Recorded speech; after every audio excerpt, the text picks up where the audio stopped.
जी, आप सभी का ग्राम सेवा न्यूज चैनल में तहे दिल से स्वागत करती हूँ। ग्राम सेवा न्यूज चैनल महाराष्ट्र में भिवंडी, शिरडी, सूरत, नासिक, सोलापुर, बेंगलोर इन सभी शहरों में गुजराती के साथ साथ मराठी, तेलुगु और हिंदी माध्यम के द्वारा प्रसिद्ध हुए।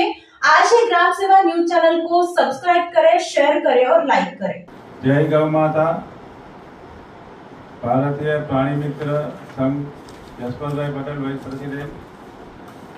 आज बकरीद आने वाला है 6 से 7 जून को।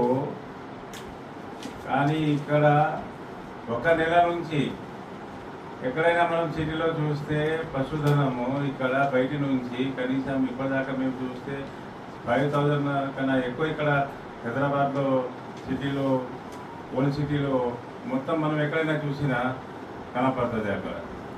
అయితే మహేష్ గారు చెప్పినట్టు మన గవర్నమెంట్ రూల్స్ ప్రకారము చెక్ పోస్ట్ అంతా ఉన్నాయి, పోలీసు వాళ్ళకు అంతా తెలుసు.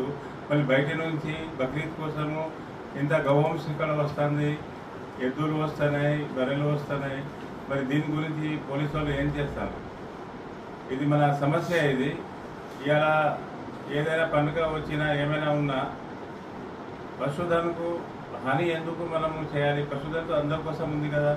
దీంట్లో ఈ ధర్మము ఆ ధర్మము అది అయితే లేదు కదా. పశుధనం అందరికీ ఉంది. గవర్నమెంట్ రూల్స్ ప్రకారం అయితే ఏ జంతువు కూడా పోయవద్దు. ఇది మన రూల్స్లో ఇప్పుడు దశరథ్ గారు చెప్పిన ప్రకారము ఈ రూల్స్ కూడా ఉంది. అయితే ఇంతకు ముందు కూడా మేము సీఎం గారికి కలిసినాము పోయే బక్రీద్లో. ఆయన కూడా మాకు హామీ ఇచ్చిండ్రుకి ఒక పశుధనం కూడా ఇక్కడ పోయలేము బక్రీద్ నాడు. ఈసారి కూడా కమిషనర్ గారు కూడా అదే చెప్పారు. మేము చూస్తూ ఉంటాము, మీరు వాలంటీర్స్ కూడా ఎక్కడ కూడా మీరు పోవద్దు. మీకు ఏమైనా ఉన్నా కంప్లైంట్ మాకు ఇవ్వాలి. కంప్లైంట్ నెంబర్ కూడా వాళ్ళు మనకు ఇచ్చిండ్రు. Complaint number 8712661155. తర్వాత 100 నెంబర్ కూడా ఉంది. కానీ కమిషనర్ గారు చెప్పిన ప్రకారము పోయటము మేమందరము 10 డేస్ దాకా సిటీలో తిరిగినాము, మొత్తం కంప్లైంట్ ఇచ్చినాము. మా ముందు కూడా ప్రాబ్లమ్స్ వచ్చినాయి, కంప్లైంట్ ఇచ్చినాము. కానీ ఎవరు కూడా పోలీసు వాళ్ళు పట్టుకోలేదు, రాలేదు అక్కడ. అయితే మేము వాలంటీర్స్ మరి వాళ్ళకి ఆపలేమా? ఇది ఏ ప్రకారం చట్టాలు నాకు అర్థం కాదు. దీని గురించి మనం చాలా ఆలోచించాలి. గవర్నమెంట్ రూల్స్ ఉన్న తర్వాత కూడా మనము గౌరక్ష ఎందుకు చేయలేము? మా బాధ్యత గౌరక్ష వాళ్ళందరికీ.